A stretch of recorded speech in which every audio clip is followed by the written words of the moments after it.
इस मंच में विराजमान वैराग्यनिष्ठ तपोनिष्ठ संत महापुरुषों एवं आए हुए भक्त प्रेमियों, आप अभी राजू परदेसी भैया से बड़ा ही सुंदर मधुर वाणी के द्वारा भजन श्रवण कर रहे थे। अब आइए विचारधारा में गोता लगाएं। सद्गुरु कबीर साहब हम सभी को और हमारे जीवन को सुधारने के लिए और हमारे जीवन को अच्छा, सुंदर और दिव्य बनाने के लिए इस धराधाम में आए। उन्होंने इस मानव जीवन को कैसा जीना है, कैसे रहना है, इस बारे में बड़ा ही सुंदर साहब विचार रखते हैं।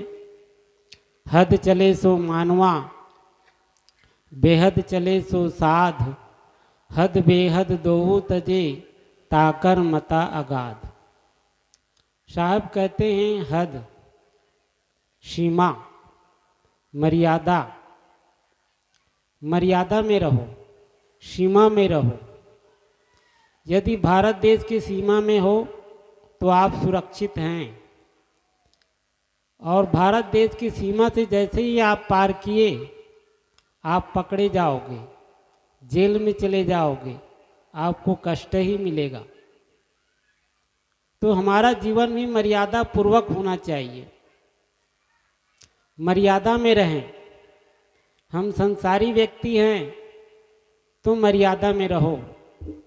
माता पिता की सेवा करो, पुत्र का धर्म है, मर्यादा है, कर्तव्य है। और हम गृहस्थी हैं तो गृहस्थी का जो जीवन है, जो मर्यादा है बना रखे हैं, उसको पालन करो।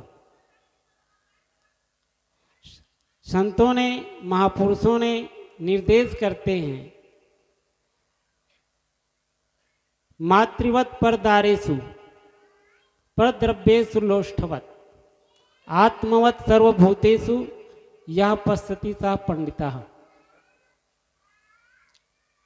जो जिस स्त्री या पुरुष के साथ विवाह हुआ है, उसके बाद वही आपकी पत्नी है, आपके वही पति है।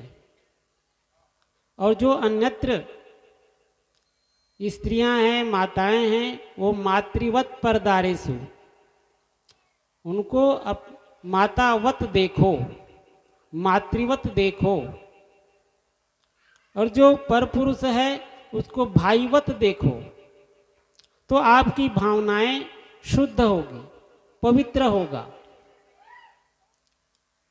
और परद्रव्येषु लोष्ठवत, दूसरे के धन, दूसरे के वस्तु को मिट्टीवत देखना चाहिए, तब हमारा मन शुद्ध रहेगा। यदि हम दूसरे की वस्तु को लेने की इच्छा करेंगे, ग्रहण करने की इच्छा करेंगे, तो हमारा मन दूषित हो जाएगा, तो हम मर्यादा से बाहर हो गए। रामायण में आपने देखे होंगे, सुने होंगे, लक्ष्मण जी ने सीता माता जी के लिए एक रेखा खींच दिया कि इस रेखा के अंदर आप रहोगी तो सुरक्षित रहोगी। अगर इस रेखा से पार किए तो क्या होगा, इसके बारे में कोई पता नहीं। लक्ष्मण जी ने रेखा खींच दिया, जब तक उस रेखा से पार नहीं की तब तक उसने सुरक्षित रहा, और जैसे ही उसने पार किया उसका जीवन मृत्यु तक दुखी रही, सुख मिला ही नहीं। क्योंकि एक बार गलती हो गई जिंदगी में, फिर वह गलती सुधर नहीं सकती, चाहे कितना उपाय करो।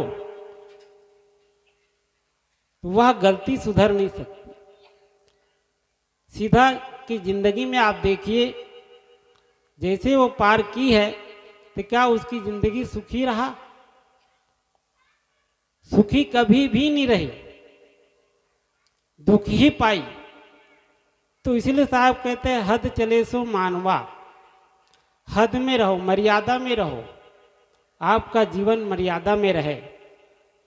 जो व्यक्ति गृहस्थी जीवन से साधनामय जीवन बिताना चाहते हैं, जो साधना करना चाहते हैं, जो सांसारिक जीवन से ऊपर उठना चाहते हैं, वो साधना में रहे। और जो साधक बनता है, किसी संप्रदाय में जा कर के वह साधु का भेष धारण करता है, साधना करता है, तो वो भी साधनामय रहे। साधना अपने मन को कंट्रोल करे, अपनी इंद्रियों को संयम करे, तो वो साधक है। तो साधक व्यक्ति अपने साधना में रहना चाहिए।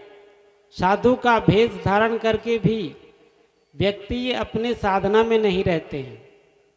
और जो साधना से विरत हो गए, कल साहब जी बता रहे थे ना, कितने संत जेल में पड़े हुए हैं। क्यों?